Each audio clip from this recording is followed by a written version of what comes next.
शेतकरी मित्रांनो, हवामान खात्याच्या एल निनोच्या अंदाजामुळे यावर्षी सामान्यपेक्षा कमी पाऊस पडण्याची शक्यता आहे। अशा परिस्थितीत हायटेक मका 5106 तुमच्यासाठी योग्य पर्याय आहे, कारण हे एक मध्यम कालावधीचे वाण आहे जे परिपक्व होण्यास कमी वेळ घेते। याचा फायदा उशिरा पेरणी करू इच्छिणाऱ्या शेतकऱ्यांना होऊ शकतो, तसेच लवकर पेरणी करण्याची योजना आखणाऱ्या शेतकऱ्यांनाही लवकर काढणीचा लाभ मिळू शकतो। हायटेक मका 5106 100 दिवसात परिपक्व होतो।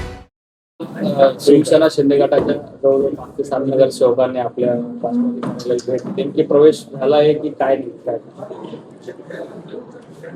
आज जे आहे युतीच्या सर्व नगरसेवकांची जे आहे मी बैठक बोलवलेली होती आणि त्यासाठी जे आहे राष्ट्रवादी काँग्रेस पक्ष, भारतीय जनता पक्ष व शिवसेनेचे 7 नगरसेवक जे आहेत हे आले होते। बाकीचे सुद्धा काही कारणास्तव येऊ शकले नाही।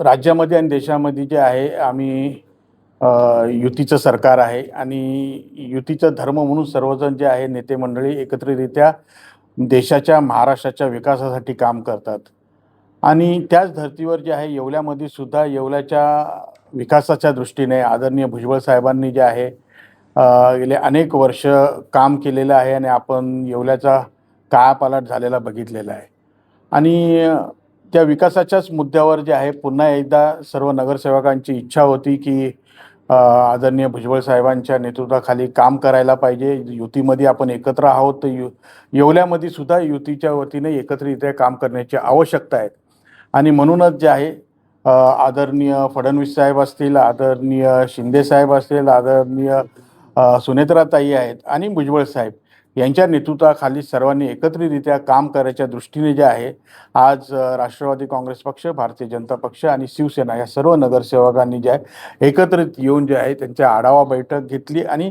त्यांचे जे काही प्रश्न आहे येवल्याच्या विकासाच्या संदर्भातली काही प्रश्न आहेत त्या सोडवण्याच्या दृष्टीने कशी पावलं टाकायची या संदर्भात आमची सर्व चर्चा झाली। भाऊ, युतीचे जे शिवसेने नगरसेवक होते ते तुमच्या सोबत नव्हते का? मग आज आम्ही जे आहे खासदारकीला जे आहे युतीमध्ये लढलो, आमदारकीला युतीमध्ये लढलो, परंतु नगरपालिका, महानगरपालिका, जिल्हा परिषद कुठे कुठे झाल्या त्या ठिकाणी जे आहे काही ठिकाणी राष्ट्रवादी BJP एकत्र होती, काही ठिकाणी BJP शिवसेना होती, काही ठिकाणी शिवसेना राष्ट्रवादी होती। अशा पद्धती वेगवेगळ्या ठिकाणी वेगवेगळ्या प्रकारचे समीकरणं होऊन त्या निवडणुका झाल्या होत्या। तशीच इथे जे आहे BJP आणि राष्ट्रवादी हे एकत्र होते आणि शिवसेना जे आहे समोर बाजूला होते। अशा रीतीने ही निवडणूक झाली होती, परंतु निवडणुकीनंतर जे आहे सगळीकडे सर्वजण जे आहे आता नाशिक नगरपालिकेमध्ये पण आम्ही जे आहे विरोधात लढलो। शिवसेना आणि राष्ट्रवादी एकत्र होती आणि BJP विरोधात होते। आता आम्ही तिन्ही पक्ष मिळून तिथे काम करायला सुरू केले। तसंच त्याच धर्तीवर जे आहे आता येवल्यामध्ये सुद्धा सर्व जे आहे तिन्ही पक्ष मिळून जे आहे सर्व तिन्ही पक्षाचे नगरसेवक मिळून जे आहे आम्ही काम करायचं ठरवलं। याचा हा दराडीला एक मोठा धक्का आहे, कारण हे नगरसेवक त्यांच्या सोबत होते, आता ते तुमच्या सोबत आलेले आहेत। आज युती म्हणून ते सर्व आलेले आहेत, परंतु ह्याचं उत्तर जे आहेत शिवसेनेचे जे आहे इकडचे अमोलजी शिंदे हे आपल्याला त्याचं उत्तर देतील। आणि भुजबळ साहेबांवर विश्वास व्यक्त केला। आज जे आहे ते 7 आलेले होते आणि बाकीचे 3 सुद्धा ते काही कारणास्तव येऊ शकले नाही, पण ते पण येतील। हो, असं आपण विरोधात लढला आणि आज ते नगरसेवक आपल्या संपर्कात आले, युतीमध्ये आले। नाही, विरोधात लढलो मगाशी मी सांगितलं, आम्ही वेगवेगळी समीकरणं वेगवेगळ्या ठिकाणी झाली, त्याप्रमाणे वेगवेगळे आम्ही लढलो, परंतु निवडणुकीनंतर आम्ही सगळे आता पुन्हा एकत्र आलो। विधान परिषदेचा पराभव झाला, कुठेतरी त्यांनी महायुतीच्या नेत्यांनी घात केल्याचे देखील म्हटलं होतं। मंत्री भुजबळ साहेबांचं नाव न घेताही त्यांनी काही आरोप केले होते। आमंत्रित केलं होतं, ते इथे आले होते। आमचे सर्व नगरसेवक जे आहेत त्यांच्यासमोर आमची बैठकही झाली होती आणि आणखीन कुठे कुठे मदत पाहिजे असेल तर त्याची सुद्धा मी त्यांना विचारणा केली होती आणि त्या पद्धतीने आम्ही आमच्या पद्धतीने त्यांना जेवढी मदत करता येईल तेवढी मदत करायचा आम्ही प्रयत्न केला होता। पालिकेत आता राष्ट्रवादी पुन्हा भक्कम झाली असं वाटतं? पालिकेमध्ये आता युती ही भक्कम झाली असं म्हणायला हरकत नाही। शहराच्या विकासाला कितपत फायदा होईल? निश्चितच फायदा होईल, कारण का असं आहे की शहरामध्ये साहेबांचं महत्त्वाचं काम म्हणजे काय की विकास, आणि विकास म्हणजे सर्व थरातील लोकांचा विकास व्हायला, सर्व भागातील लोकांचा विकास व्हायला पाहिजे आणि म्हणून कुठच्या काही भागामध्ये जर काही वेगळे नगरसेवक असेल आणि तिकडचं काम जर थांबत असेल तर ते अतिशय दुःखाची बाब आहे. कारण का शेवटी जनता ही आपल्या सर्वांसाठी एक सर्व समान आहे आणि त्यांचं काम करणं महत्त्वाचं आहे. आणि आज आता हे सर्व नगरसेवक आल्यानंतर निश्चितच त्यांच्या प्रभागात सुद्धा मोठ्या प्रमाणात आता काम करायला आपल्याला संधी मिळणार आहे. तेवढंच नाही तर शहराच्या दृष्टीने जे आहे हे सर्वात मोठं पाऊल समजलं जाणार आहे. हो, असे नगरसेवक हे आज तुमच्या सोबत आले, ते राष्ट्रवादीत विलीन व्हायला तयार होते, मात्र वरतून शिंदे साहेबांनी काहीतरी हे केलं आणि म्हणून ते आले नाही, नाहीतर आज ते विलीन शिंदे साहेबांचा आपला काही फोन झाला त्या संदर्भात? हे बघा, असं आहे की शिंदे साहेबांचं माझं बोलणं झालं. माझं एकनाथ शिंदे साहेबांशी पण बोलणं झालं, श्रीकांत शिंदे साहेबांशी पण बोलणं झालं, दादा भुसे साहेबांशी पण बोलणं झालं आणि हे आत्ताच नाही तर 1-2 महिन्याआधी पण बोलणं झालं होतं. जेव्हा विधान परिषदेची जेव्हा निवडणूक चालू होती त्या संदर्भातही बोलणं झालं होतं आणि तेव्हापासूनच आम्ही ते एकत्ररित्या कसं काम करायचं हे तेव्हापासून ती लाईन ठरली होती आणि ती जी आहे आज प्रत्यक्षात उतरली.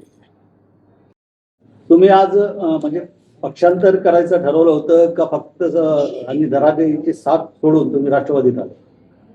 या ठिकाणी सर्वप्रथम मी स्पष्ट करू इच्छितो की विधान परिषदेच्या इलेक्शनच्या आधीच काही आमचे नगरसेवक नाराज होते. तसे आम्ही पदाधिकारी बी काही कारणास्तव नाराज होतो. आम्ही शिवसेना पक्षाशी किंवा कोणाशी नाराज नव्हतो, परंतु काही गोष्टी अशा घडत होत्या की पुढे मी नक्कीच त्या स्पष्ट करेल. परंतु त्या विधान परिषदेच्या इलेक्शनच्या आधीच मी वैयक्तिक उद्या भविष्यात असं वाटायला नको का शीट निवडून आलं किंवा पडलं किंवा अशी काही घटना घडली म्हणून आम्ही भाऊंना भेटायला आलो. परंतु महाराष्ट्राचं नेतृत्व करतात समीर भाऊ भुजबळ साहेब, तर या आपल्या तालुक्याला लाभलेले आमदार आहे. तर कुठंतरी अनेक आम्हाला नगरसेवकांना अडचणी येत होत्या, आम्हाला पदाधिकाऱ्यांना अडचणी येत होत्या. त्या राजकारणात त्या अडचणी सॉल्व्ह होत नव्हत्या. कुठंतरी नगरसेवक आम्ही सर्व नाराज नक्कीच होतो. आमच्या 1-2 मिटिंगा झाल्या. त्या मिटिंगाच्या अनुषंगाने समीर भाऊंची आम्ही भेट घेतली. परंतु भाऊंचा मोठेपणा असा की आम्हाला कुठल्याही अडचणी निर्माण होऊ नये म्हणून त्यांनी सांगितलं की पहिलेच त्यांनी स्पष्ट केलं होतं की प्रवेश न करता बी आपण युतीत जाऊ आणि आमच्याकडे कुठलाही भेदभाव नाही. आम्ही ज्याप्रमाणे राष्ट्रवादी असो, भाजप असो, सेना असो, आम्ही सर्वच नगरसेवकांचे काम करणार, पदाधिकाऱ्याच्या अडचणी सोडवणार. कारण आमचं उद्दिष्टच हे येवल्याचा विकास आहे. येवल्याचाच नाही तर महाराष्ट्राचा विकास घेऊन आम्ही चालतो. तुम्ही नाराज पक्षावर? आम्ही स्थानिक नेतृत्वावर जरूर नाराज होतो, कारण अनेक कामं आमचे होत नव्हते, अनेक ठिकाणी अडचणी निर्माण होत होत्या आणि आमची नेतृत्व म्हणजे स्थानिक नेतृत्व जे बी इथं नेतृत्व करतात ते त्यात स्पष्ट बोला.